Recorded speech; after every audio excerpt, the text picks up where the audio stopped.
Em um tribunal celestial, um drama se desenrola. Deus, o juiz supremo, questiona seu advogado de acusação, Satanás. Mas aqui ele não apresenta a si mesmo como o diabo que conhecemos, com chifres e tridente. Está mais para uma espécie de fiscal, um investigador que busca falhas na criação de Deus.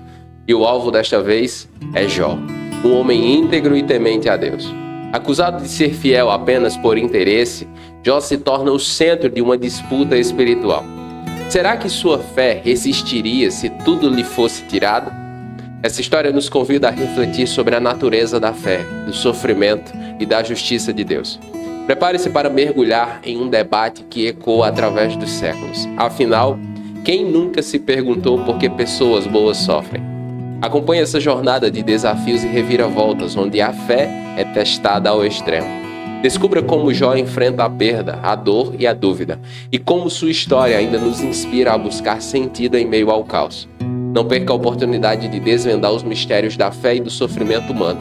Prepare-se para uma experiência transformadora com a palavra de Deus. Mas antes de continuar, não esqueça de deixar o like, se inscrever no canal e ativar todas as notificações para não perder nenhuma das nossas mensagens. E fique comigo até o final, porque há uma palavra de Deus para você.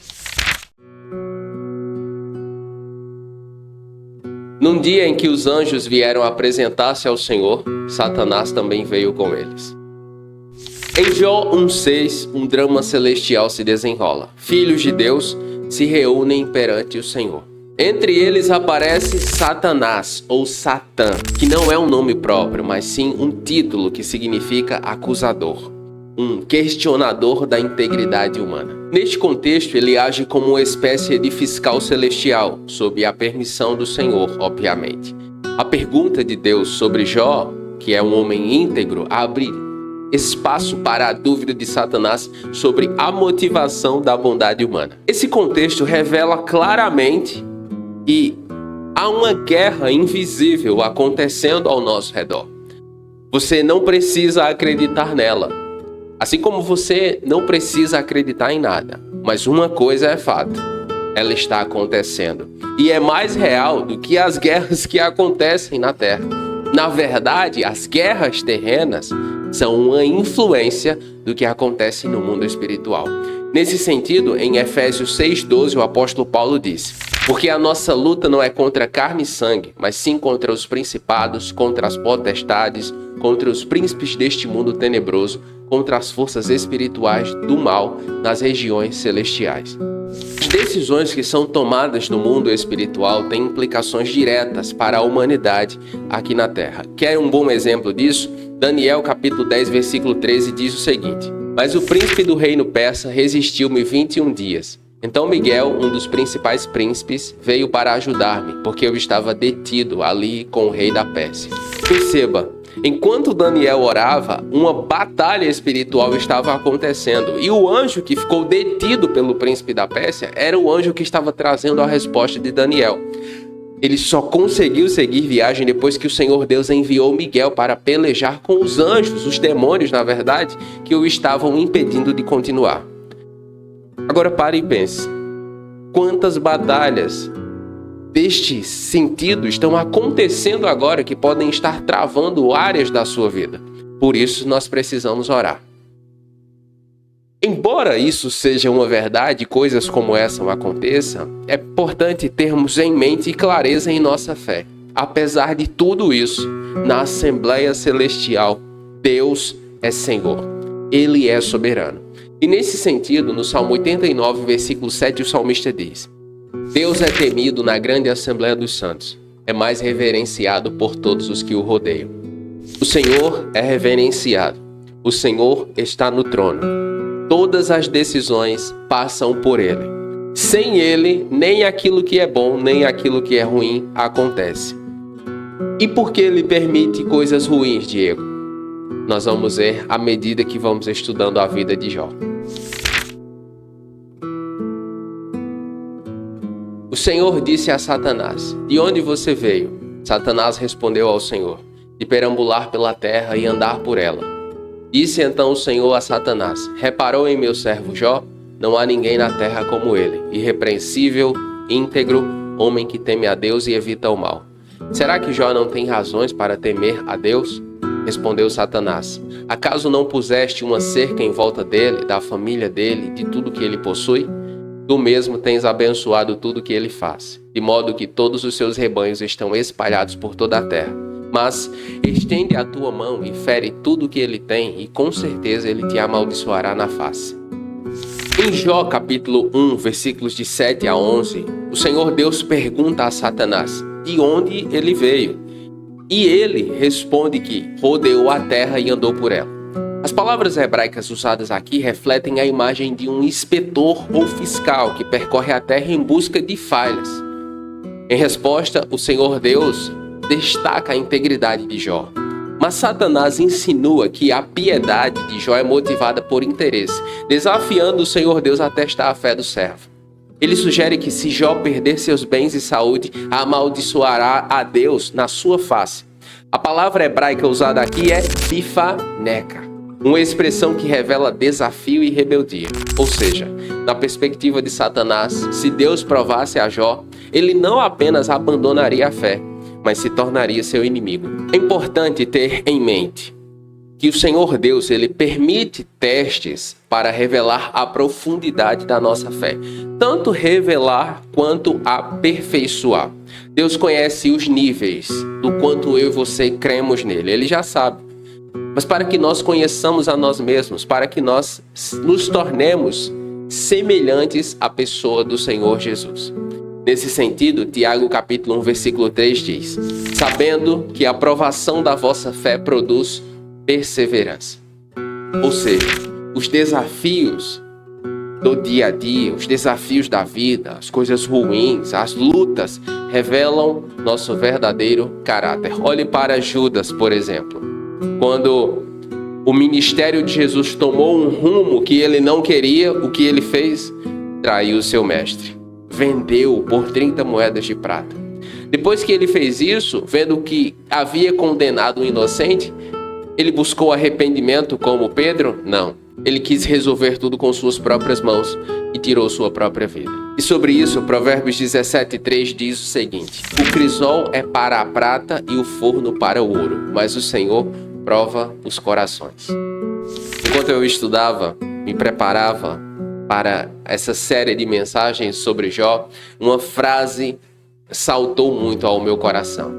O ouro não teme o fogo, de Warren Wiersbe. Quando jogado ao fogo, o ouro não fica temeroso.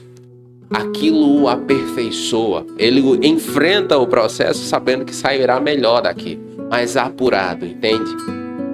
Por isso que eu e você precisamos desenvolver relacionamento profundo com a palavra de Deus.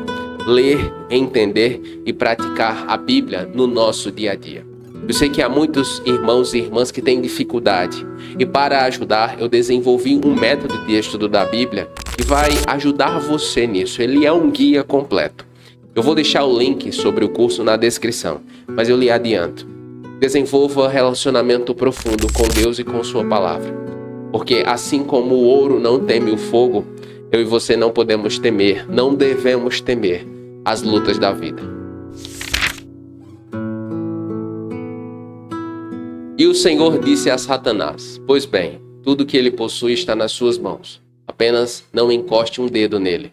E Satanás saiu da presença do Senhor.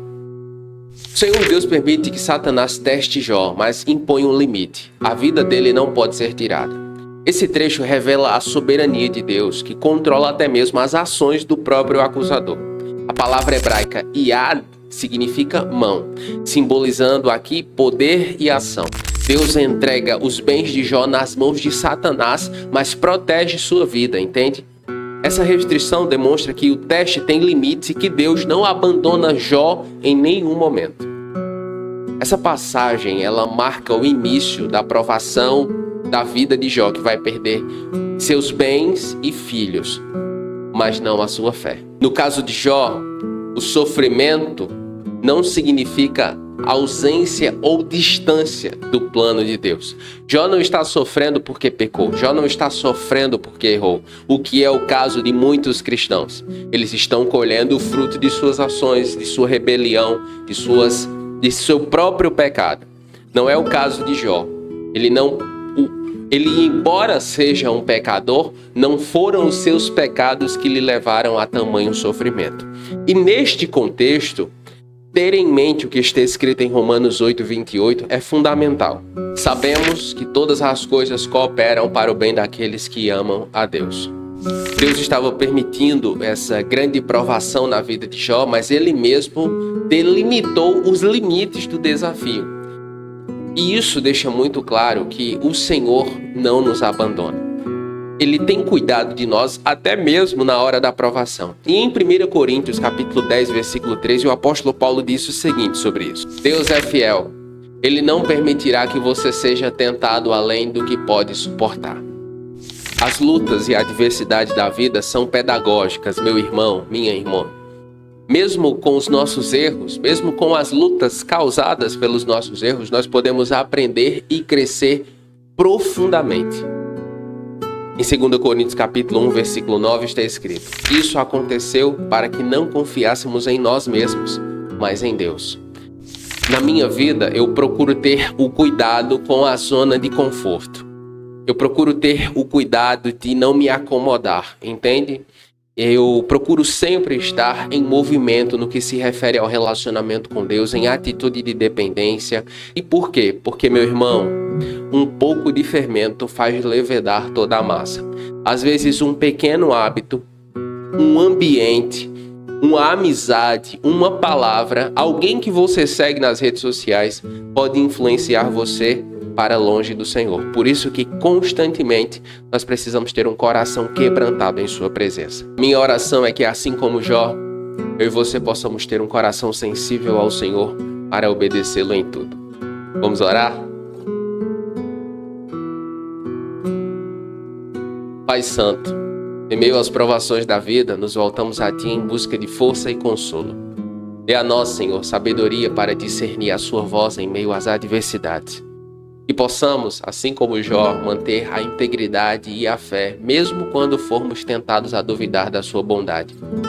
Fortalece-nos, Senhor, para resistir às acusações do maligno, que busca nos afastar do Teu amor e da Tua graça. Que nossa confiança em Ti seja inabalável, mesmo quando as circunstâncias nos levam a questionar o porquê do sofrimento. Em nome de Jesus, nós oramos crendo. Amém. Qual foi a parte dessa mensagem que mais falou com você? Me diga nos comentários. E se você quer saber quem é ou qual é o milionário que temia a Deus, assista ao vídeo que vai aparecer na tela. Nos comentários, faça seu pedido de oração e nós estaremos orando com você. E se ficou comigo até aqui, escreva aí nos comentários: Eu confio em Ti, Senhor. E eu vou saber que você ficou comigo até o final. Eu oro para que Deus abençoe a sua vida e até a próxima.